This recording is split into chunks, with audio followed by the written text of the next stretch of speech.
Baik, petik 2. Apakah kamu tidak tahu nafas asli di tubuhmu sendiri? Gao Qiqiang sangat bingung, bagaimana mungkin Chen Ping tidak mengetahui aura aslinya. Dari mendengar jawaban Chen Ping, Gao Qiqiang memandang Chen Ping dengan aneh, lalu berkata, tubuhmu benar-benar aneh.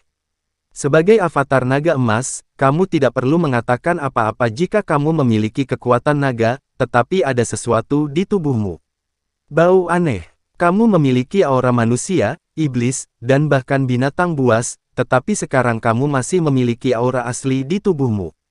Aku benar-benar tidak tahu bagaimana menilaimu.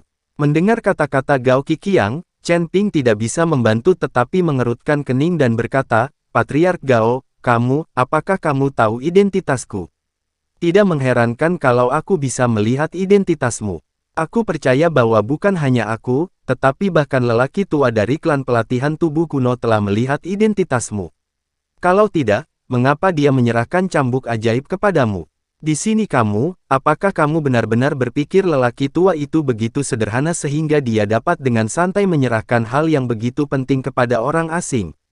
Ketika Anda mendapatkan token giok harta karun di Kabupaten Jialing, identitas Anda sudah diketahui.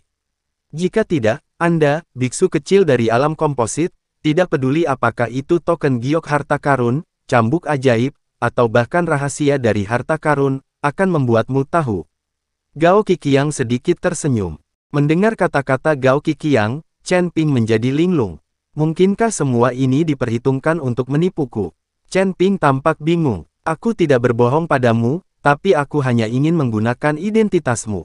Kamu bisa memurnikan api iblis, yang merupakan ancaman fatal bagi api, seperti yang terlihat, ada sejumlah besar setan muncul di ujung utara. Bahkan ada perkumpulan rahasia lainnya. Petik 2. Hanya saja semua orang paling tahu, hanya keluarga Gao kami dan keluarga pemurnian tubuh kuno. Sekarang iblis menunjukkan tanda-tanda menguasai seluruh wilayah utara, jadi kita harus menemukan cara untuk menekannya.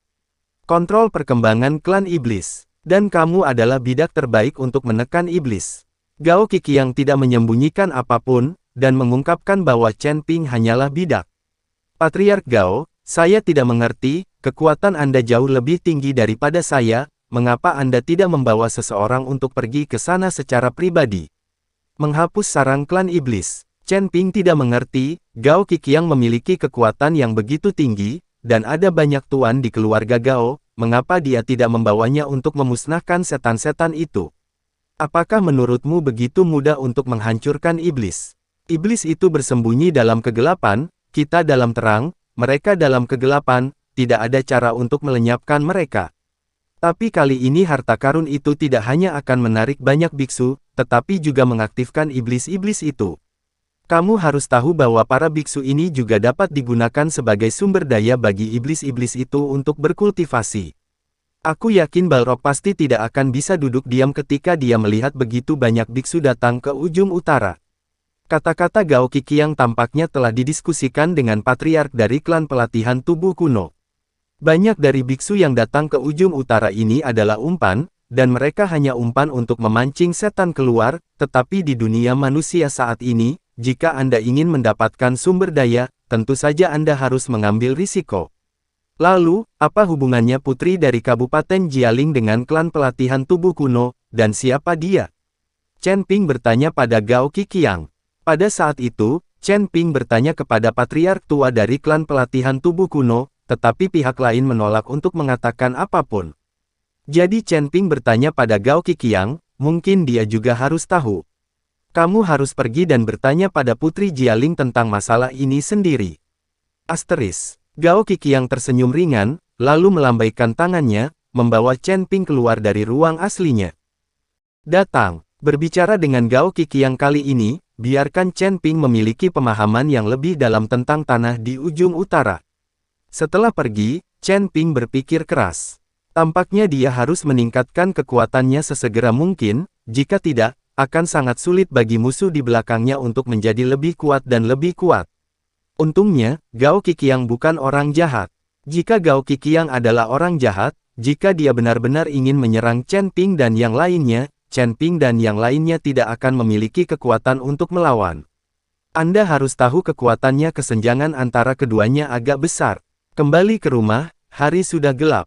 Huo Feng dengan tidak sabar menunggu Chen Ping di tempat tidur, dan ketika dia melihat Chen Ping kembali, Huo Feng berkata, "Tuan, saya tahu Anda lelah selama ini, biarkan Huo Feng menunggu Anda, biarkan Anda memulihkannya." Huo Feng bermaksud menggunakan metode kultivasi ganda untuk memungkinkan Chen Ping pulih dengan cepat.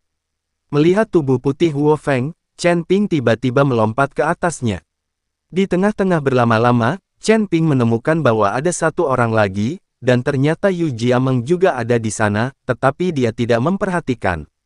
Chen Ping tidak peduli tentang itu, dia hanya mengikuti kultivasi ganda kedua wanita itu, dan perlahan memulihkan kekuatan fisiknya malam ini. Chen Ping merasa dia pulih dengan sangat baik, dan angin api seperti angin musim semi.